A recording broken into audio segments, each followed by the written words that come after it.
This is the Venturing Angler Podcast. I'm Tim Harden.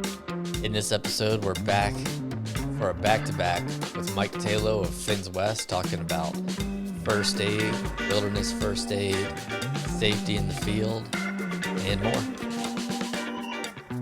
Let's chat with Mike.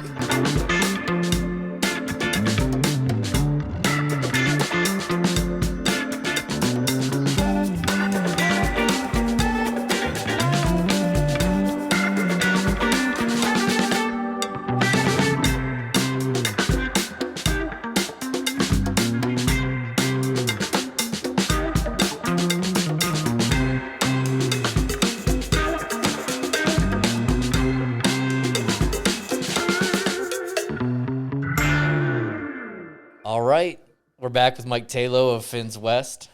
Tayloe, welcome back to the Venturing Anglers Podcast. Hey, thank you, man. It's good to be back. I think I said Venturing Anglers plural. Don't know what's up with that, but I think it'll only go up from here. It's rare to do a back to back with the same guest, but I felt like there was some unfinished business last time, and you did too, and so I'm eager to talk to you more. I have to admit a funny story. I guess it's funny. Maybe it's not funny. After we talked last time, I went to Belize and got to the remote jungle of Belize, and Mr. Brian Gregson, whom I think we mentioned in the last podcast, showed up. When we get to a destination together, we usually have like a gear area. We lay out all our gear. And he was asking a few random questions like, where's your sat phone? And I was like, well, I sold it, but I got a Garmin. I got a Garmin instead because you can do SOS from your Garmin. And he was like, okay, cool. Where is it? And I was like, well, it's in Montana. and he's like, all right, whatever. Where's your first aid kit? And I was like, well, funny you should say that. I know that you got the one that Tayloe recommended, which means I know that you have it. So I didn't bring one because I knew that you had it. And he was just like clearly appalled. So as soon as I got home, I ordered myself a good one. But it did put a spotlight on the situation, which is that this is adventure travel. And the word adventure doesn't mean nothing, even though it's an overused word. And things happen. I mean, everything from cuts to dehydration to, one day we had some crazy swell, and you never know, bites and whatever, COVID. And so I showed up unprepared for a trip. I got called out on it, and I thought this is a perfect way to introduce part 2 of our conversations. And so I'm eager to dive in and talk about, some of the things that we actually should be paying attention to, and thoughts you have about kits and so forth. So glad to have you back. Cool, man. Glad to be back. It sounds like you're going to benefit probably more than anybody on this. But yeah, you're right, man. And again, Gregson, he's on it for sure. I mean, we don't want to blow him up too much on my podcast, but but yeah, you're right for sure. And I'll tell you and I get this all the time, whether doing a presentation or one of these things, is people are like, man, but I hear a story every once in a while. And I'm like, well, of course you don't hear the bad stuff, but we do, man. Yeah, we do. I mean, it's not doom and gloom. It's just the truth. And we go to these lodges, we go to outfitters. I ran a rescue team in Colorado on the exact same waters that I guided on. And man, during the summer, we were out there weekly for stuff that has happened. So yeah, man, it happens, like our tagline. It's not a matter of if, it's just when and to what degree, right? It is. And I mean, I know people who have found bodies. I know people who have tried to save people. I was at the fly fishing show in Denver once and saw Eric Johnson, do the Heimlich remover on someone and maybe save the person. You just don't know. And I think I've taken first aid courses twice, maybe once in my 20s. I don't remember, to check the box to become a guide. And that is so irresponsible just to get through the test, because the likelihood of a need emerging while I'm present is somewhat high. And I should want to be prepared. I've got global rescue. I have a fake hip. I have a Garmin in reach, and I don't know how to use my first aid kit at this moment. And so this is a priority for me, and it should be a priority for everybody else. And before we hit record, we were talking playfully about how fly fishing, I mean, it's not like fly fishing is not like baseball where you have a batting average that is an actual number, or, you're a track runner where you're timed. Here, we've gotten away to some degree with uh, self-declaring expertise and status and so forth. And unlike a lot of sports where there's better metrics for measuring who's legitimate, we skip things. And one of the things we skip is something that you don't see getting skipped in like whitewater or ski mountaineering, which is first aid. And I think it's foundational core knowledge. And I'm eager to start correcting my deficiencies on this subject. I know, man. I feel you just let a lot out right then, man. Do you feel better? I'm laying down. That side of our company, it's way more expensive by the hour than a course.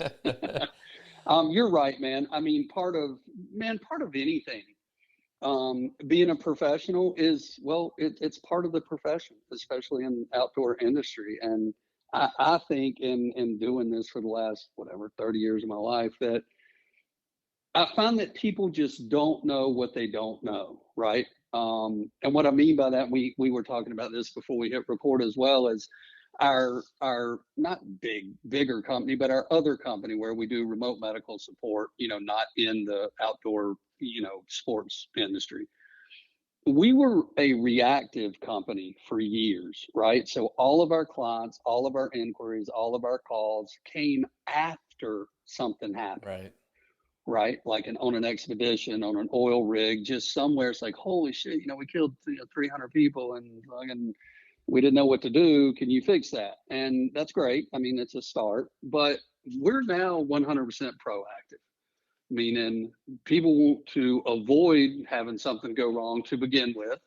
And B, if it does, then hopefully they don't have to call anybody. They fix it. And quite honestly, even in the EMS pre-hospital ambulance helicopter world, man, the advanced stuff is rarely used. Very important. I'm sure paramedics and doctors and nurses listen to this, don't want them to get mad, but it's these basic first aid initial actions that actually make a difference. I mean, period. So that's why it's so important. I mean, if you can recognize something and take care of it on day one, day three, you're still fishing, right? You're still in the boat, you're still at the lodge, and you know what I mean? You don't let a cut get infected to the point that now you can't walk the flats. You recognize it, you know what to do, you fix it, and move on, for sure. You're right. And it's, as you were saying that, I started actually thinking about things that experienced with other people and injuries in remote places. And then I thought about the times when I needed help. Not like, a helicopter or anything, but there's been several times where stuff was going sideways. So this is core and essential. And that said, if you're someone like me who's, and one of the reasons we mentioned this, like skipping steps part of the fly fishing world, where you buy a lodge and then you're a lodge owner and you're a guide. Like in 24 hours. Yeah, right. And a pro and everything else.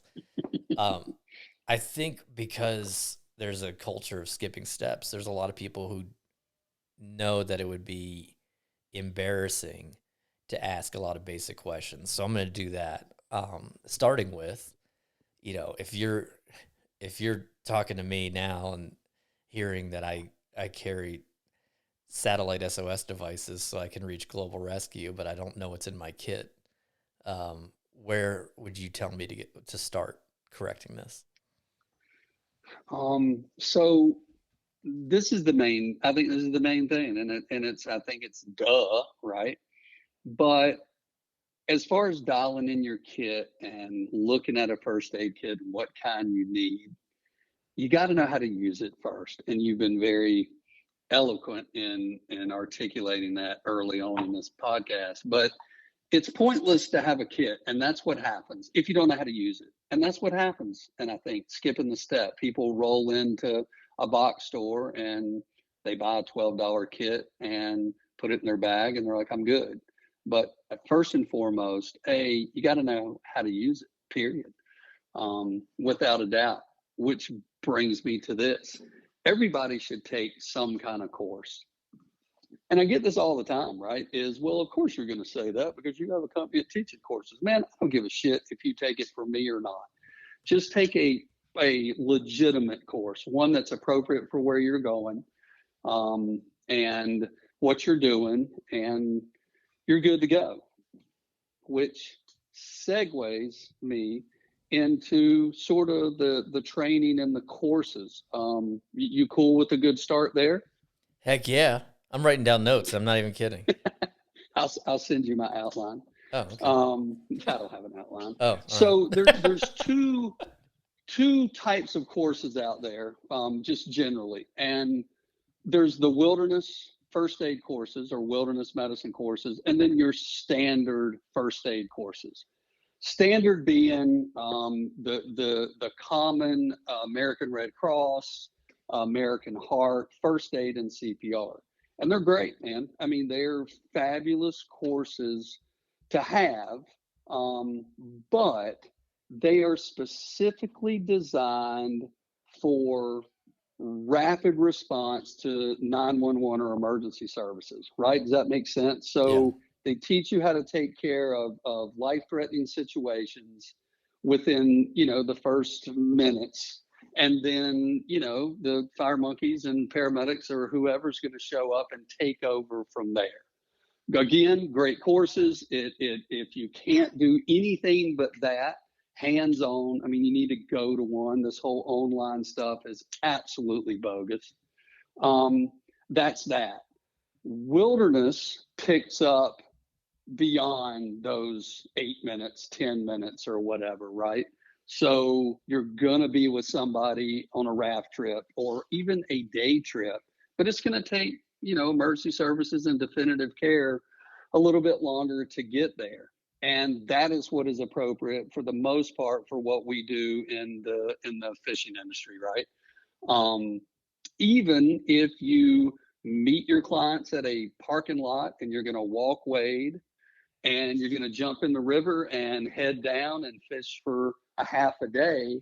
I mean, unless you're in downtown Denver, you have to drive out to this access, and then you have to walk for X amount of, minutes to hours to get to the river, and then you walk away from where your car is. Well, you just need to add that to how long it's going to take the 911 or EMS to get to you if something happens. So I consider wilderness in our world that, not, well, also Belize, the middle of a jungle, or the Seychelles or something, but I also consider being on a raft, an hour in from the put in, because it's just going to take a while for EMS to get to you, if that makes sense, right? No, the issues I've had where I thought treatment might be needed once was on a raft on the Trinity River in California. Not, I mean, near wilderness. You wouldn't have. There's a road that covers the river, but it was still that matter was present. That issue was present, and then once in Yosemite, I got real disoriented. It's a national park. It's not. There's stuff around. And with a fake hip, I could I could be 3 miles behind my house and, dislocate a hip and a fake hip. There's an issue. So, you know, you're right. Some of this stuff could just be sort of in your rural backyard. Yeah, totally. And that's the big misconception, I think. And unfortunately, it's a big misconception for, the outfitters that are hiring these guys. It's a big misconception for outfitter boards of what they require guides and outfitters to have in the first aid side of things, right? And some it's just not appropriate. Now, again, I'm not only covering my bases, but I'm also, being truthful that if a normal standard 4 hour, half day American Red Cross first aid CPR course is all you can do, well, then that's better than nothing. I mean, it is, but it's not appropriate.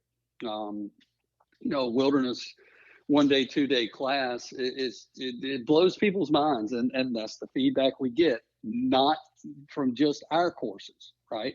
But they go take a 2 day wilderness first aid, and they're like, "Holy cow!" I mean, this mess that I was taking before, that wasn't going to help at all. So that's the definition, or sort of to start this thing, the difference between a standard first aid class and what's considered, a wilderness remote class. Wilderness is not only for Belize and the Seychelles and the Lagnac, river in Alaska. It's really for everybody that's doing this job, unless you're literally floating down the Platte in Denver. Yeah, and I'm glad to hear you say that too, because I think, wilderness is one of these words that, like adventure, where some people might be careful about associating, because I don't, there's times where I might take a trip and I might not want to say or think adventure, because then I'm sort of declaring myself an adventurer. But realistically, a lot of those boxes are getting checked, and that level of preparation does need to align with, was I on an adventure when I was in the Tongass National Forest, and you have to be on a boat for an hour and a half to get to the, creek where you hike for hours? Is that an adventure? It could become one. I don't know where the definition of adventure kicks in, but those, like wilderness, am I in the wilderness when I'm hiking a couple miles back in Yellowstone? Yeah, I think so. But because of that reluctance to want to say that, like I'm on an adventure tomorrow when I do that, then maybe people are sheepish around something like wilderness first aid, when in fact that is exactly what's appropriate to the types of things that we're doing as anglers. That's right. I mean, again, I didn't name this category of medicine wilderness, right? It's appropriate, right? Just because it's like any specialty, emergency medicine, family practice, or whatever. I don't know what you would call wilderness, but wilderness. But again, I don't care what it's called. I just think people need to think about, the way they think about it is this: shit hits the fan, they're with a client, and they're going to be with them for 30 minutes. Let's just say 30. I mean, I think there is a definition for wilderness remote extended care for hour, 2 hours. I don't buy that, because 30 minutes managing a patient that's, either sick, ill, or injured, man, dude, that is a long time. And a lot of stuff after initial stopping a bleed or something like that, after you do that, you kind of got to know what to do for the next 20 minutes, 2 days, 3 weeks. I mean, traditional training just sort of stops. So adventure, wilderness, doesn't matter. It's just, how long are you going to be dealing with a situation, period? And to me, that's South Platte, Dream Stream, park in the parking lot, walk 30 minutes. Dude, I was a paramedic there. It took us 45 minutes to get Wow. to you. So that's a long time. So Yeah. yeah. So I just think it's good to define that. So wilderness doesn't scare people. It's not just for, like we were talking about, in the middle of the Tongass or, in the Seychelles or whatever. It's just more appropriate, time appropriate first aid and better option, not better options, but more options on how to deal with an emergency for a longer period of time. So yeah, this is, and all the classes I've ever taken are just general Red Cross first aid, and it's, you're watching videos of someone choking in the office. There's always a lot of stuff with babies, which is important. I actually care about that, but it's different than a lot of what we do. It is, for sure. It's good, though. Don't get me wrong. I mean, listen, stopping bleeding, severe bleeding in the backcountry is no different than on 5th and Elm, right beside the fire department. It's no different. Choking is no different. Opening an airway is no different. Recognizing a diabetic patient, low sugar, is no different. And that's great, but they just really teach you what to do in the first 4 or 5 minutes, period. And we're not in that situation. So, yeah, cool. Yeah. Why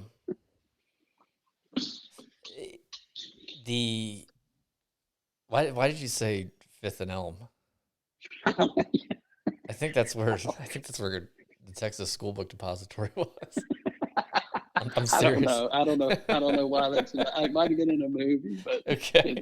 It just came out. Anyway, I was like, I think that's where Kennedy was assassinated. So I want to do this. I want to be with you on one of these courses. I want to see this, especially because we're in the same fields. But right now, it's the mud season in Montana. We're just waiting for it to not be muddy. This is the perfect time before I start putting my boat out on the Yellowstone to take a course. What should I be looking for as I find a course until I can take one with you? Yeah, totally. And again, I appreciate that sentiment, and I don't care where people take their courses. I mean, I do. I thought it'd be a bonding experience, and I was no, it will be for sure. Okay. For everybody. But I do want people to take our course. I really do, because I need a new bilge pump, and it looks like I'm going to need a new water pump for my outboard, and so I need to make a little money. But so I get this question a lot, and we could talk about this the whole podcast. Here's what I recommend: is first, because of, and I hate the word standard, but it's standard. But standard in the wilderness first aid medicine world is, if it is a wilderness course, it's going to say that. So that's where you start. That's where you start using Googly or whatever, looking for a wilderness first aid course. There are about, I don't know, let's just say 10 of 10,000 people that are teaching, and companies and organizations that are teaching these courses. And that is a problem. And here's why, real quick. You do a EMT class, a paramedic class, a first responder class. It is regulated, right? So it is nationally and statewide regulated. The curriculum, hours, what needs to be taught. So, you can go to one and have a real shitty instructor, but they're going to supposedly teach what they've been told they need to teach to meet this standard. Wilderness medicine is not like that. There is no governing body. So what a group of legitimate practicing medical professionals in the wilderness world did. Shoot. You just sounded very far away all of a sudden. No, you did. Okay. My other pod just died. Well, you're back perfect. So you were starting to say standardized. Yeah. So it's not regulated, right? Did I get that out before I lost my earbud? Yeah. So what happened was, a group of medicine practitioners, legitimate, got together from the companies that have done it forever and said, look, we need to create some kind of standard. I don't like that word. Attorneys don't like that word, but here's what a wilderness first aid, an advanced wilderness first aid, a wilderness first responder should look like, and try to keep it within realms to A, keep it legitimate, and B, so somebody that went and took Fins West could go recertify, or they go or an outfitter fishing, they know what they've got, right? But because it's not regulated, any insta famous wilderness medicine person, like other industries, can pop up because they went hiking with a first one day, so now they're a professional. Okay, sorry, I segued. That's my soapbox. No, good. So to answer your question, you start by looking for a wilderness first aid course. You go read about it. Unfortunately, it's due diligence, and you look at the reviews and make sure the people that are reviewing are legitimate. You maybe ask around, shoot me an email. Again, I don't want to flood my inbox with emails of, hey, is Bill and Ted's Great Wilderness School good? Because, we have to assess that in our other job a bunch. But that's what you're looking for, right? The most teach standard stuff, but look at the instructors. Look at their backgrounds. Are they medical professionals that are going to be able to answer your questions? Have they been teaching for a while? Do they actually practice, wilderness medicine, stuff like that, right? I could give a list of 2 or 3 or 4 legitimate schools that are all over the country, for sure, if that would be helpful. But it's like anything, man. Due diligence in looking at the instructors, are they legitimate? Looking at the course structure probably won't help because, people are going into it uneducated about what they're even looking at. Does that make sense? Yeah. Again, I am okay with folks saying, hey, I'm way out here in California. I cannot get one of your courses, which they don't take one of our courses anyway because we're contract. But yeah, I'm happy to answer that question, but I also don't want to be answering emails about classes 24/7. No, that's helpful. Um, I want to talk about first aid kits and something that I do now that I didn't used to do is know my gear inside and out. I use a camera all the time, a fly rod all the time. I know how to use those things. But the most important gear to know is the stuff that you don't think you're going to use very often. And when you do use it, like my Garmin InReach or whatever, it's vital to be good with it. I've got a first aid kit that's always on my raft or my drift boat. I've got a first aid kit in the bathroom at home.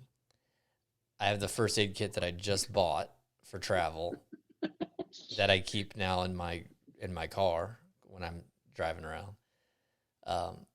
The thing is, to be honest, all those first aid kits, I've never opened them. So how should someone, first of all, what does someone need to get? And after that, how should someone know their gear? Cool.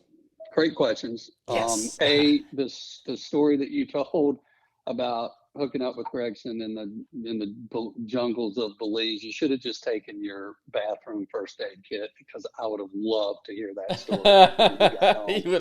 He would have lost it. That's right. But the funny thing is, I truthfully thought, oh, Gregson's got his, so I won't bring mine, which is the most idiotic way to handle that situation. Right. Well, but listen, one of the things that we talk about in our course, or if I'm doing a presentation at a fly show or an organization or whatever, is if you don't know how to use a kit, then why fucking carry one, right? We literally say that. So you could have said that, and that would have been great because he would have texted me, and I would have laughed hilariously that, Timmy showed up, and I said, why don't you have first aid kit? And I don't know how to use it. And you've been like, and I don't know. That's great. It takes people away. Right. So why to carry one? All right. So first and foremost, you got to know how to use it. And the way that you know how to use it is you go take a first aid course, and a wilderness one if you can. Another thing to understand about a kit is there's not one kit for every situation.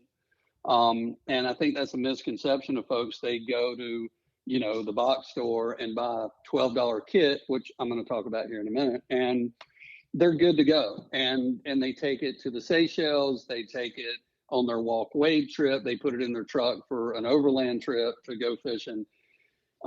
Every kit is not made for every situation, or you don't build one for every situation. If you do, you're going to have one the size of this Pelican 3200 sitting right here, right? Which is just not realistic. I'm not saying you got to have 15 different kits, but common sense says, okay, I've got one that I throw in my pack for walk wade, or, we're relatively close to emergency services. And that's the one I'm going to take when I go to the Seychelles. I need to take something a little bigger, not because you're carrying any more advanced gear, because you can only use what you're trained to do. It's just you're there longer. You're going to use more Band-Aids. You're going to use more, medical tape, stuff like that. So I just want to throw that out as well. And then back to the box store thing, the other take home is don't be cheap. I mean, Jesus Christ, man, we buy $1,000 fly rods, right, and don't think anything about it, but we buy a $7 first aid kit, which, I mean, I get it, priorities 100%. But if you buy a $8 first aid kit, you're going to get an $8 first aid kit. It is going to be a clown dumpster fire shit show when you go to try to open it, look in it, pull stuff out to use it. Which segues me once again into considerations when you're either building or buying a kit. And believe it or not, what's in it is only part of the equation that you need to consider, right? No different than buying a fly rod, right? What's the wells like? What's the the taper? What you look at a bunch of different things, and it's no different than a first aid kit for sure. First one is construction, right? Think about it. You buy a piece of crap first aid kit made by the millions somewhere, it's going to fall apart. And that's the last thing you want, because then you stuff everything into a Ziploc bag or you duct tape it. And then when you need it, well, it's all to pieces, right? So you need to get a well-made, good YKK zippers, a good construction bag, because you're throwing it under your seat in a drift boat, in a flat skiff. They go everywhere with you, right? It's just like a piece of luggage. Does that make sense? Yeah. The next thing to consider is the organization and the layout. People are stressed enough when the shit hits the fan, right? Especially course or no course. If you don't do this for a profession and for a living, when something goes sideways, intuitively, your stress level goes sky high. You don't want to add to that by now grabbing the kit. You've been trained, you're stoked.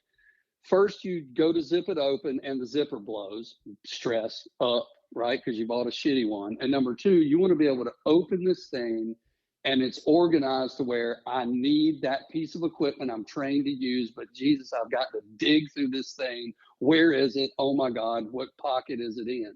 So it's organized. You have your oh shit stuff right there on top, in front, in a pocket. Your little boo-boo stuff, Band-Aids are organized there. Your tools, scissors, stuff like that. It's just you open it, it's there, you're looking at it, stress level does not go up. So organization is huge.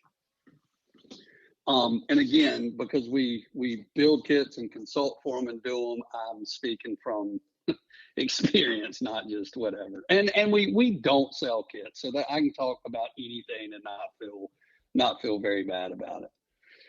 So those are two big things: the construction, the organization, the layout, before you even consider what's in it, right? Good with that? Yeah. Right on. And Tim, I cannot give listeners a list. I mean, we could just do a tick list of what to carry in a kit, but I find that disadvantageous. I think I just made that word up, but I like it. Because then people just go look at a contents list and go, okay, cool, that's what he said. It's got everything I need. The point of this is, if you have taken a course and you know how to use stuff, you're going to know what you need to have. Does that make sense? That does so make sense. Even if you buy one, You go into a legitimate store that has decent kits, which you can do. 10 years ago, I would tell people never to buy first. There's only one brand I would ever buy because the rest were, but now there's some actually really, really thoughtful, good made kits on the market. But you could go in if you're going to buy one instead of build one, which we'll talk about a little bit here in a second, is you can look at the list and be like, all right, cool, shit, I know that's that. But you're also going to get some fluff. In every kit you have got, you can't just, even if you're trained and you know what you need, you're not going to be able to walk in and buy one kit and it's ready to go, period. You're going to have to customize it, take out the 700 Band-Aids because it's your walk-weight bag and just keep a dozen to make more room. You're going to add this one piece of thing you've learned about that's not in the kit. I just don't, even the kits that we have are you still have to customize them. You still have to make them yours to the appropriate situation, right? So there's the list thing about not giving out a list, because I just think it does injustice. And so combining then the knowledge from the course and what I have in a kit, I can then sort through the kit, familiarize myself with things, know where things are, know what things do, see what might need to be added. And,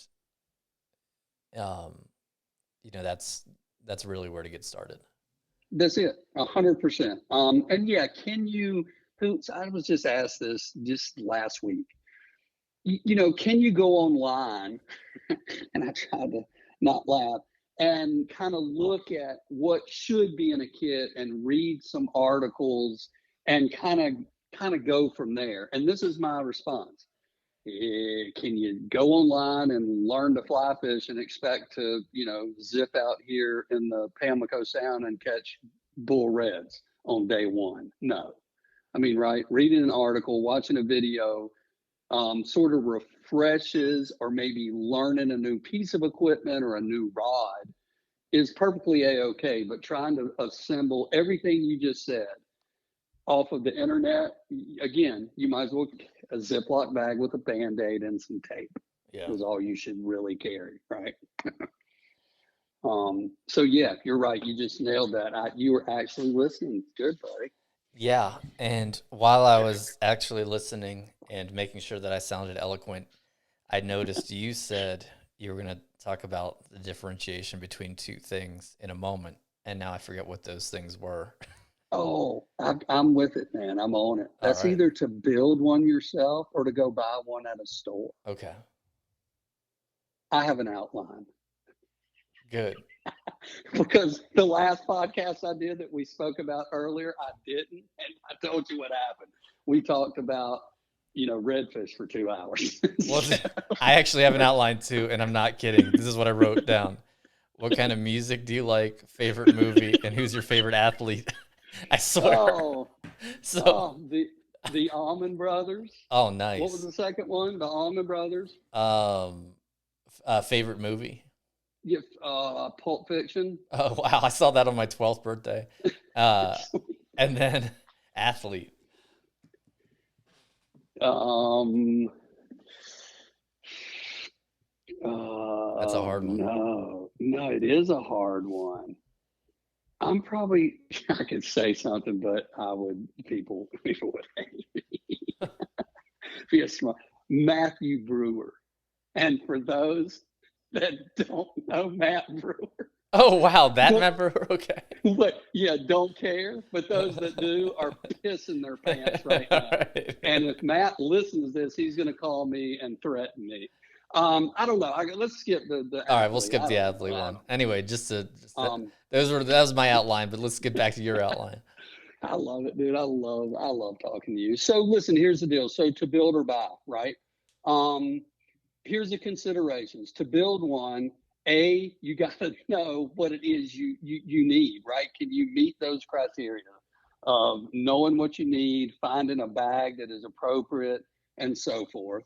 Is the cost and the time effective, right? So once you kind of plan everything out and see what you need to go buy, is it just going to take you longer to do it than do some research and get a good one pre-made, right? And then from there, can you find what you're looking for? right? So the appropriate first aid kit cannot be assembled in the pharmacy aisle of CVS, period. I mean, my God, you can, but again, you didn't go take a course. That's why you're in the CVS pharmacy medical aisle. And some of these things, and I'm speaking more, not like specialty tourniquets and stuff like that. I mean, you can get those online, but I mean stuff to where it makes the kit compact, right? So there's specific companies that make accoutrements, if you will, for your kit that they vacuum pack, say 300 yards of gauze, where if you were to go buy at CVS, it would be the size of a small football. But they think ahead. Space, time is all, I mean, not time, but space is always a consideration when we travel anywhere. And there's just some places that sell these items for kits for saving space that are used in these situations. Do you know where to go look for them? And you can post up, I'll give you some links for two great companies that you can assemble your whole kit, and it's great. So that's a consideration. If you're going to buy one, which again, there's some great kits on the market these days, and 10 years ago, I would have never said that ever. But does it meet the criteria that we talked about? Good materials? Is it organized? Does it have the right stuff in it? And you're good to go. I mean, if you can find those, which you can, then there's nothing wrong with that. But with that being said, if you purchase a kit and it's a good kit and it meets the criteria, you are still going to have to add, delete, and customize to, you know, what things you like, things you know. Still got to tweak it, just like anything, right? Right.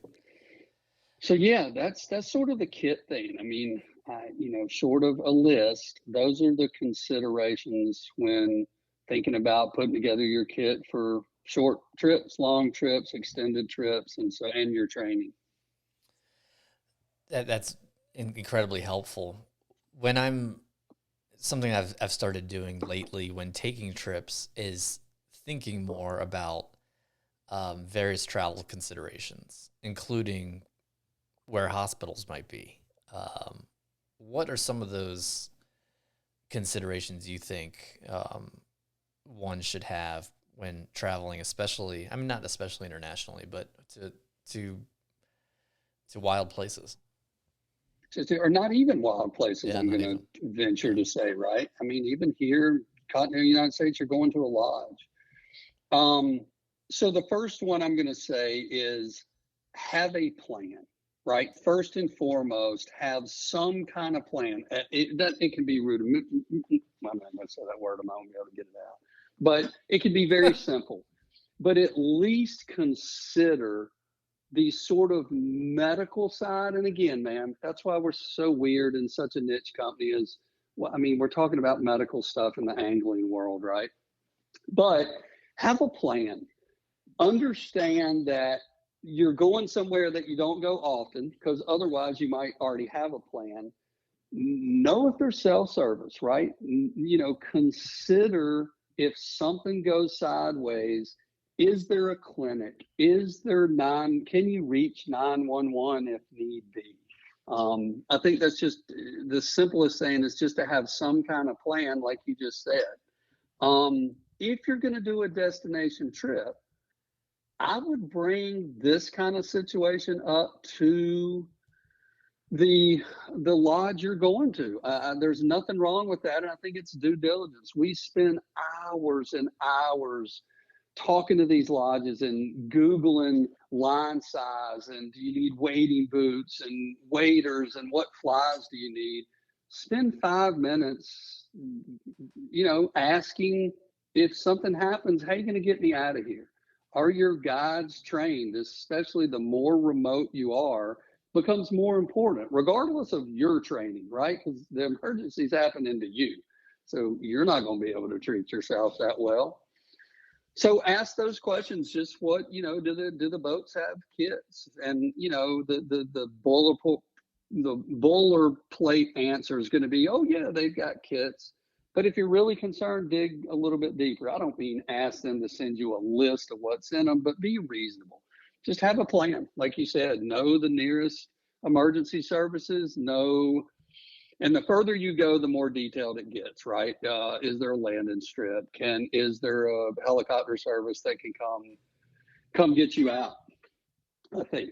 And then by all means, and I will give a selfless plug for one of our partners, Good. but get a global rescue policy. I don't care where you go. It is some of the best money ever spent.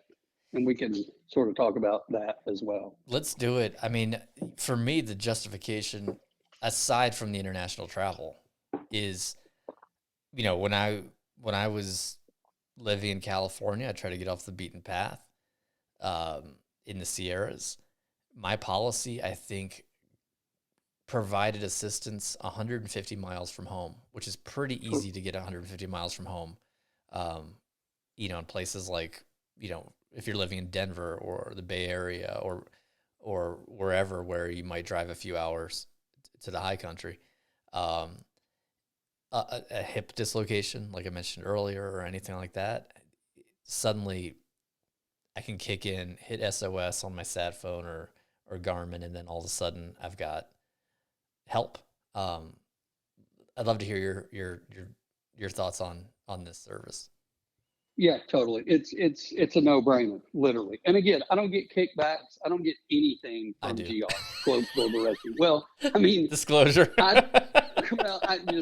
Disclosure for sure. Look, I turned kickbacks down, so I could talk about it quite honestly, because we've looked into others for sure, right? But they're a great company. So GR is not an insurance policy. It is a membership. And they offer several different things. And again, this is not a global rescue podcast, but one is they get you from point of injury or illness to definitive care.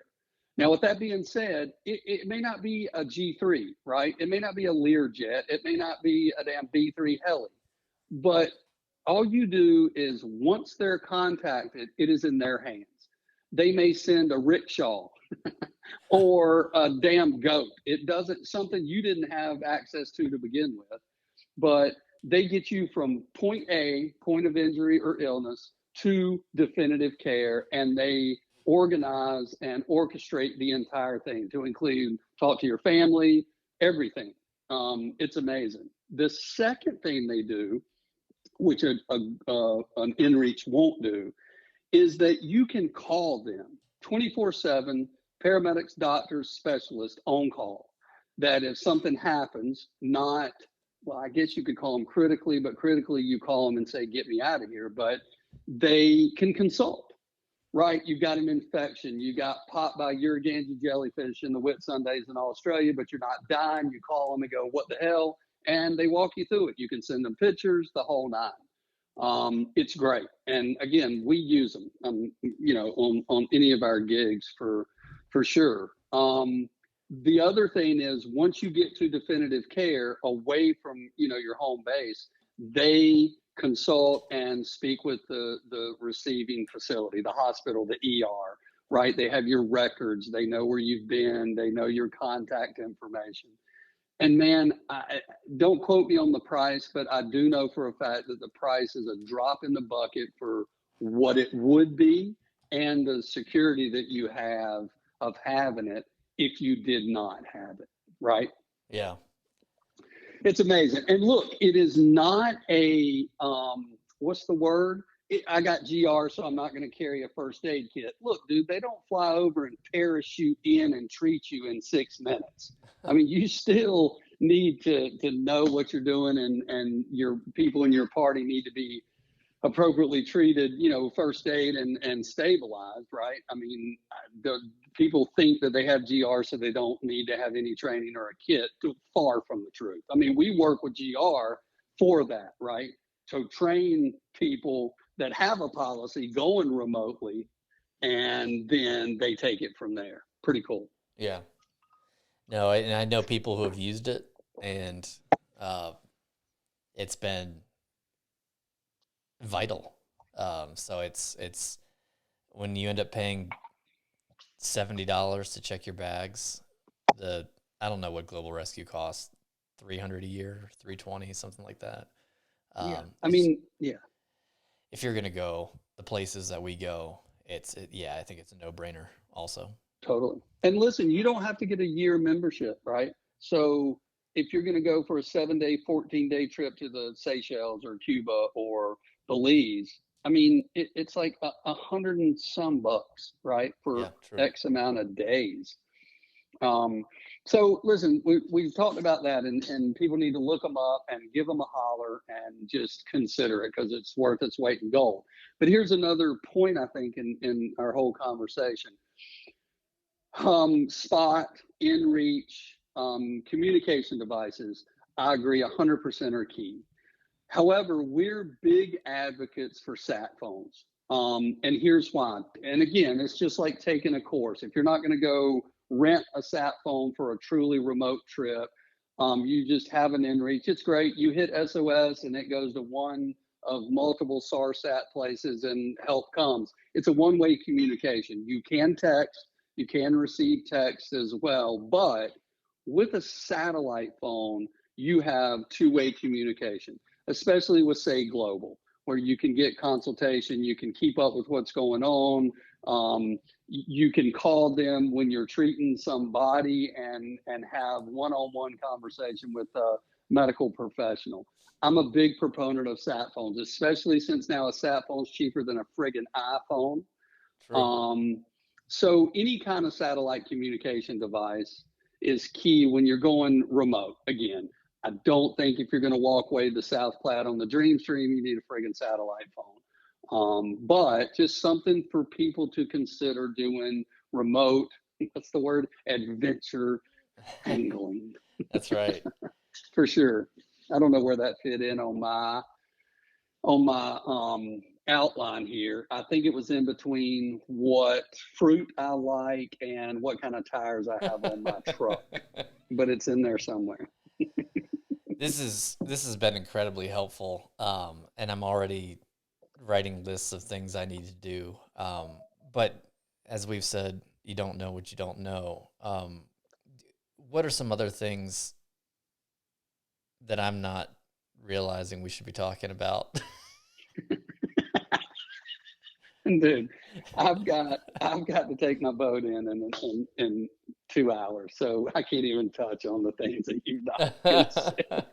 I think one thing too, and again, I base this on our courses, our presentations, and questions that we get daily from folks, right? Which I'm cool with. I'm totally cool with getting information out there to keep people a little bit more safe, or to keep their clients a little bit more safe. And a big one is medications. What's a medication list to take? And again, we obviously have certain medications that we recommend to have on these remote or sort of off the grid, there's no clinics nearby or whatever. But one thing that we tell folks is if you are going to, and look, man, again, I don't want people to get caught up in when I say remote or off the grid, I mean a mothership in the middle of the Indian Ocean, right? That is pretty extreme. But I'm also talking about a lodge in Alaska where, a float plane. And if the weather's bad, there is no float plane to get you to a clinic. To a remote lodge in Montana where, yes, the ambulance can get there, but you know what I mean? It's going to take them a while. I always say on big remote trips like that is to just pop in and see your PCP, your primary care provider, and say, look, here's where I'm going. They may not be versed in the bot fly in Belize, but they'll look it up. And they're reasonable people to say, all right, look, I'm going to write you a prescription for something for pain, right? Which is my number one thing because I hate pain. If you break something, if you have a kidney stone, something, to manage that, to keep the crisis at bay as long as you can. Antibiotics, depending on where you're going, what you're doing, stuff like that. They'll write you a few prescriptions to have that are pretty simple to follow. So, I mean, a trip to your doc or your PA or wherever you happen to go is worth its weight in gold to have a little something. And again, having GR on board, again, we're sounding like we're doing a commercial for Global Rescue, but if you have the prescription medications on hand and you are consulting with GR and they know what you have, they say, cool, take one of these twice a day, talk to you in a couple hours. Over the counter is pretty straightforward, right? I mean, I think people can figure that out, and that is the ibuprofens and the Tylenols, it's the antacids, anti-nausea medication, for whatever reason, whether it be flying. Me, I get deathly ill when I'm offshore. Antidiarrheals, right? That'll ruin a trip for sure. Antihistamines. I think those things are pretty straightforward for anybody, walking the earth, you would think. So medications are a big one, and that's our recommendation. Is the further you go, the more we should say go by and talk to your doc to get a few little bottles of happy pills, right? Yeah. Good. Then what? And then what? And then catch fish. All right, yeah. Again, I think the take home of all of this is to get people thinking. And I understand. I never say, God, you idiot, didn't have a first aid kit. Actually, I think I said that to you earlier before we started recording.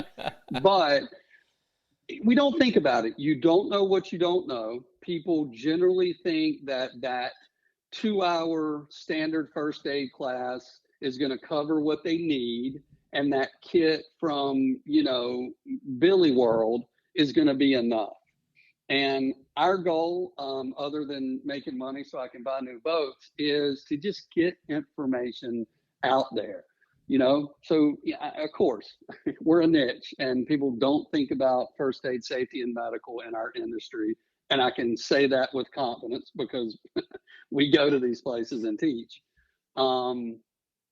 That people just think about it. Think about what we said. Really take a hard look at what you carry and your training, and make that a priority from whoever. Again, I don't care if you come to us. We don't do. See, I just segued bad right here. Sorry. And you're going to ask it. It's in your outline, and it's not whether I prefer wheat or white toast for sure.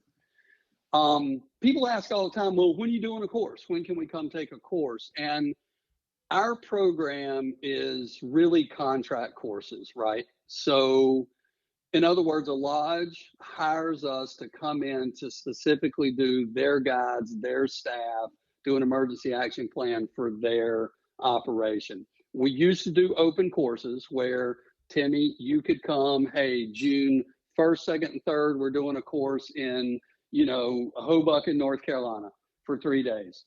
Come take a course. We don't do that much anymore. It was a real big pain in the ass to keep up with. And again, because it's sort of a niche, we were sticking to the obviously angling and hunting industry.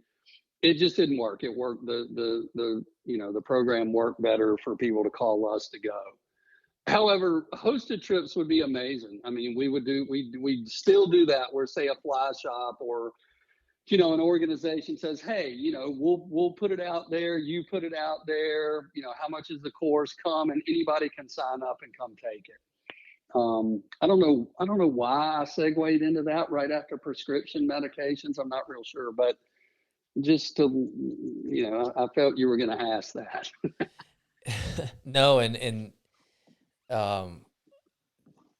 you all, one thing that was mentioned in the last podcast, but you provide these services to lodges, which I think is a very important, these educational programs to lodges, which I think is, speaking of no-brainers, a good one for lodges to do too. Yeah, totally. And it works. I mean, everybody should take a course. Just do a legit one. It's important, I think. Or have us come talk at your next event, just like this, but I do bring kits. You can't bring a kit to a podcast. No, I wish you could. Well, that'd be a Zoom call. I've got a list now of things I'm going to be doing today. And I know for certain that next time I'm on a trip, I'm going to be, I mean, you can only, you can't prepare for everything, I guess, but I'm going to be as prepared as I can be, and it's my responsibility.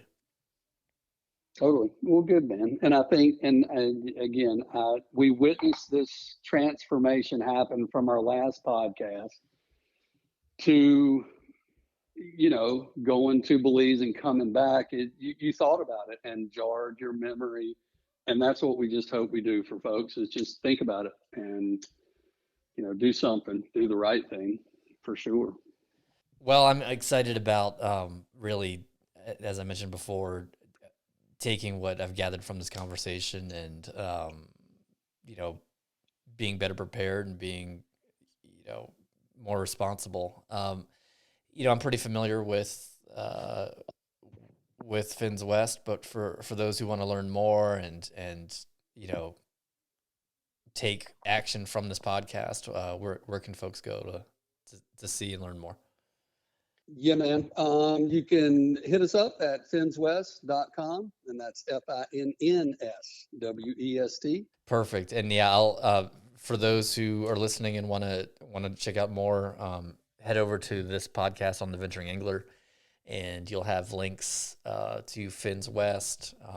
You'll see there the Lodge and Outfitter services, first aid courses, more including first aid kits, information about Global Rescue, and I, because I see a money making opportunity, will definitely add a link to Global Rescue that I might get commissions from. But regardless, the information will be there, and you can learn more from Tayloe and Fins West in the post itself. Okay.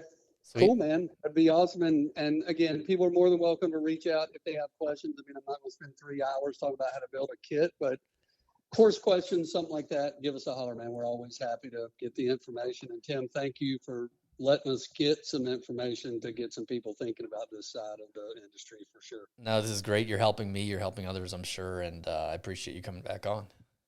All right, buddy. Well, be safe out there, all right? Will do. Thanks.